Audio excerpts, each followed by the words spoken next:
The 11th of November is an important date in my annual calendar. Many of us will have a connection to people who fought in a war or lost somebody in a war. Both my grandfathers fought in the Second World War, and my great-grandfather died not long before the end of the First World War. None of them did anything noteworthy. Their name doesn't come up in any printed media or any videos or movies or celebrations. They were just a name and a number of one of millions who fought in wars. But the Remembrance Weekend is a connection that I can have to them. It's remembrance of their life and their sacrifice that they gave to a cause.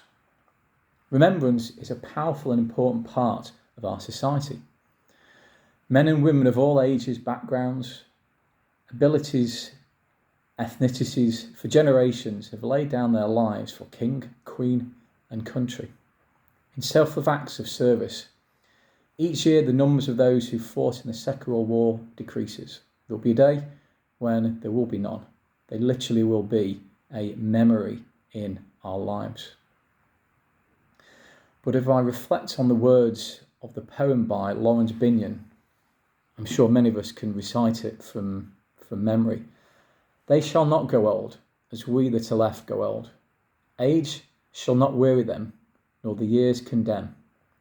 At the going down of the sun, and in the morning, we will remember them.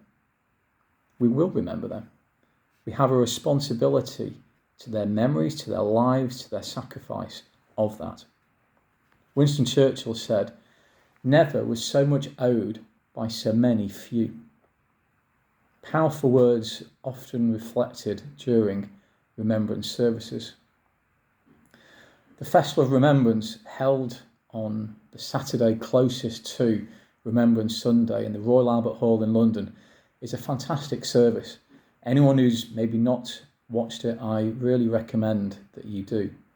It's an opportunity for people to reflect, to gather together, to mourn and to remember. As Christians, war is a very, very difficult subject to talk about. The sixth commandment, you shall not murder, if you take that at face value, is broken all the way through the Bible, but with God behind it all. He is the one actually saying, go and do this in my name. And many lives have been lost with God leading those battles. But I think that is for another day to discuss and to reflect on. However we justify war and the consequences of loss from it in our own minds, I just want to reflect for a moment on the act of remembrance in our Christian life. Jesus was the ultimate soldier. He fought actively for 3 years. He died without raising a single stroke or inflicting any injury on anybody. His arm was nothing more than a few pieces of fabric, his weapons simply his voice and his healing hands. In Luke 22 verse 19 he says, "And he took bread, gave thanks and broke it, and gave it to them, saying, 'This is my body given for you. Do this in remembrance of me.'" We took part in the Lord's Supper only a few weeks ago, and those words, "Do this in remembrance of me," like the haunting music of Elgar's Nimrod, played every Sunday morning at the Cenotaph in London as part of the remembrance service, penetrate through to our souls. Do this in remembrance of me. Millions have died for freedom and a future, but Jesus died for the freedom and future of billions, trillions, humanity.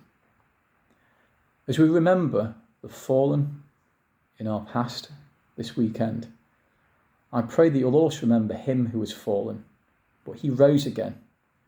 And we look forward to that day when the dead in Christ will rise, and together we'll be with them in heaven for eternity. God bless.